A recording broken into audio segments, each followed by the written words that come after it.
sponsored by the Securities and Exchange Commission of Nigeria. We have focused on in the last 20 months on laying a very strong foundation for a world-class market. First, in terms of the regulatory environment, we have rules today that support us in transforming our market to a world-class market.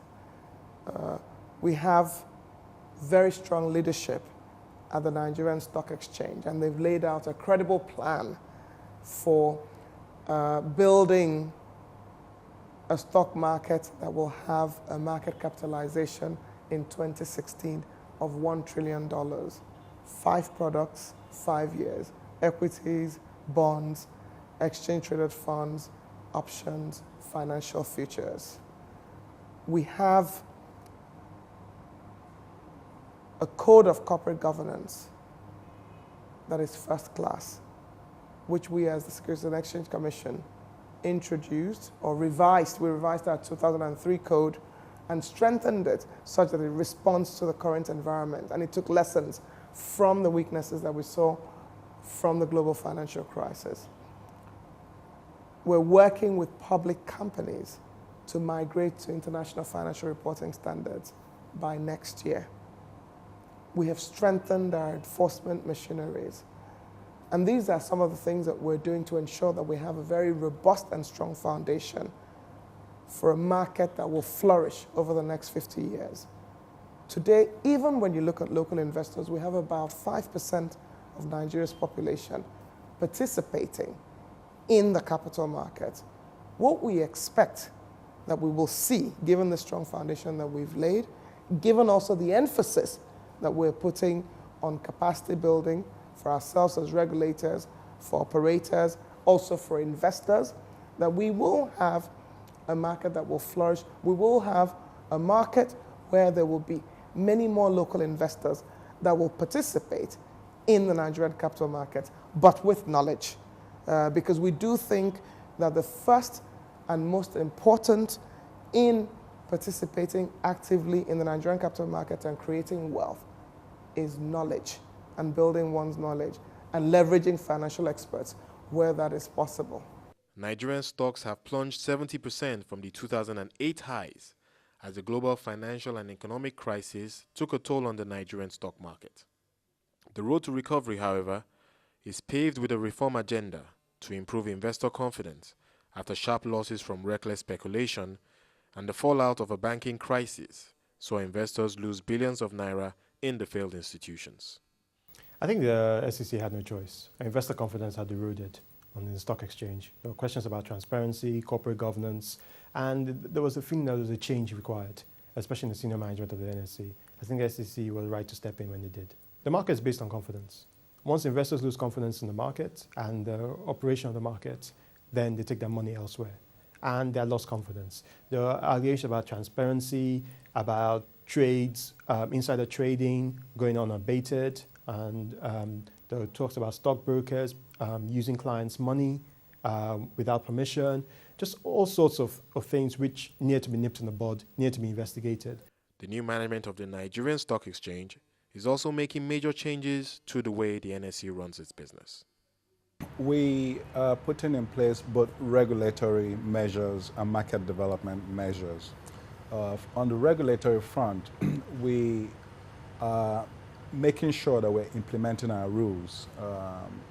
For example, listed companies have requirements to report their financials within certain time limits. When we started, the compliance rate was about 64%. When we started throwing down sanctions, making people know that we're serious about getting the report on time, and introducing both proactive and punitive measures to get the numbers up, companies took notice, and companies have been reporting on time. In fact, we now have 93% compliance rate, and our goal is to make that number even more progressive as time goes on, so that we can have a calendar of reporting period where people are expecting specific companies to report, and the companies, without doubt, without fail, report on those days. The investor confidence really came low because of significant losses in the marketplace, driven primarily by the financial meltdown that we saw in 2008, and we really haven't come out of it completely. We're happy that the SEC and the CBN have introduced margin guidelines and margin rules. We on our part are making sure that if there's anything we can do to help the broker-dealer community comply with those guidelines and rules, that we'll do. Another area where we're very supportive of what the SEC has done with regards to corporate governance standards is that we, as part of our continuing listings requirements, are working on having our quoted companies certify on an annual basis that they're actually complying with their written policies and procedures around corporate governance. And that is something we'll be rolling out to the marketplace before the end of the year. Because we're driving a transformation program, we're looking to make sure that this place is run professionally. And we're also looking to bring the right skill sets to help us in developing products, because we want to roll out 5 products in 5 years, and to help us to fill certain gaps that we've noticed within our system. So we've brought in experts from London, from the US, and from Nigeria. And we're also looking at South Africa and around the globe. There are a lot of Nigerians that are doing fantastic things around the globe, to the extent that they're interested in coming back to help us develop our market. We're open to supporting them. There are also local players that are not necessarily exchange employees that are working in the capital markets and in the financial markets as a whole that we find attractive, and we're also bringing in to help augment the skill set that we have in-house. And then the last thing I would say about it is that we do have talent within the building that we are helping to realign and put them in places where they add the most value, and to provide additional training to actually help them to deliver on the key targets and objectives that we set for ourselves. The reforms are setting the scene for the next 50 years, and Nigeria is becoming an important investment destination, attracting investors like emerging markets investment guru Mark Morbius, whose company has put over $180 million into Nigerian equities over the last 18 months. It's important because Nigeria is the largest country in Africa, and it's one of the largest frontier markets. And if we look at our frontier funds, Nigeria is right at the top of the list in terms of weighting. So Nigeria is very important for us. The GDP growth story is terrific. I mean, you're growing at 7% plus. Actually, nobody really knows what the growth rate is because there's such a huge informal economy here. So probably the GDP growth could be more than 7%. And there are tremendous opportunities for entrepreneurs.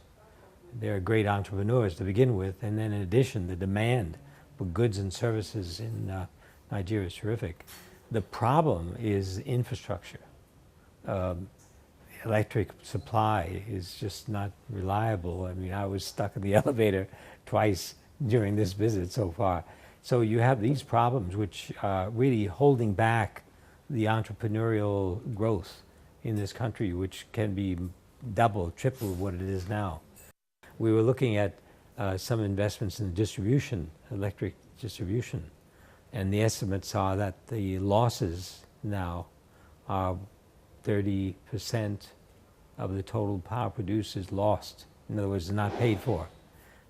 All you need to then put in some investment for metering, for looking at where the power is going, and you can really boost earnings pretty dramatically. I think one of the interesting things is what's happened in the banking sector. I mean, the central bank governors that you've had, the finance ministers that you've had recently have shown a real strong notion to get things changed. and to take severe action if necessary. And that is a very, very good giant step in the right direction. So you're now beginning to see consolidation of the banking system and much better corporate governance. But we'd like to see that happening faster. Well, we've invested in the banking sector to begin with. We've been looking at the resource sector. There's not much there yet, but there's going to be more going forward. Probably the most exciting is consumer, because as you know, this economy is driven by a consumer. And one of the interesting things about Nigeria is not so dependent upon exports. Of course, oil prices, impact the government budget pretty dramatically.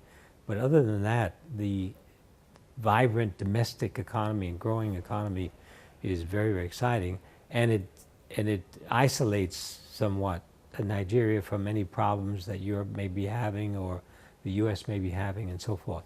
So in that sense, I would say the consumer sector is the most interesting.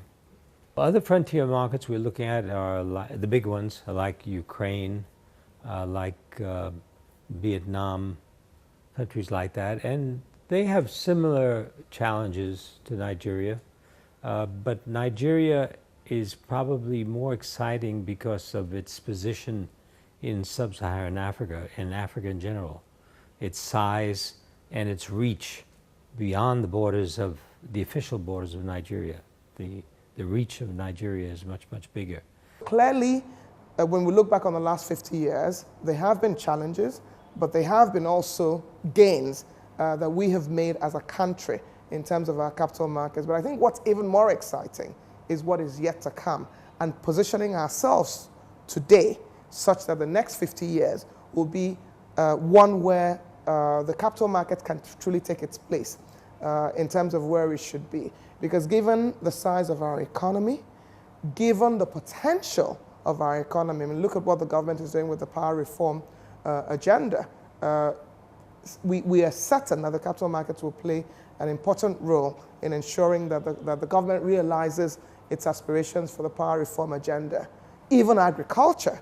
I mean, when you look at the transformation plan for agriculture and the fact that today less than 1%, I would say less than 0.5% in terms of market cap of the companies listed on the Nigerian Stock Exchange are actually in agribusiness. But when you look at the transformation plan that the Minister of Agriculture is leading, what you will expect is that you will have agriculture become an important part of the Nigerian capital markets. I'm sure that the reason that we're classified as a frontier market today is size and liquidity. But given the foundation that we've laid over the last 20 months, there's no reason why we shouldn't transition very quickly to an emerging market classification, because that's truly where Nigeria should belong to today. Success in the execution of reforms in the power sector and a grand plan to diversify the Nigerian economy should make the Nigerian investment case more compelling in the medium term. The strengthening of the market's regulatory frameworks should underpin growth, and the capital market will be crucial to fundraising for development. In the end, it's expected that Nigeria will not only be one of the leading economies in the next 50 years, but its capital market will also be a key investment destination, not only on the African continent, but also across the globe.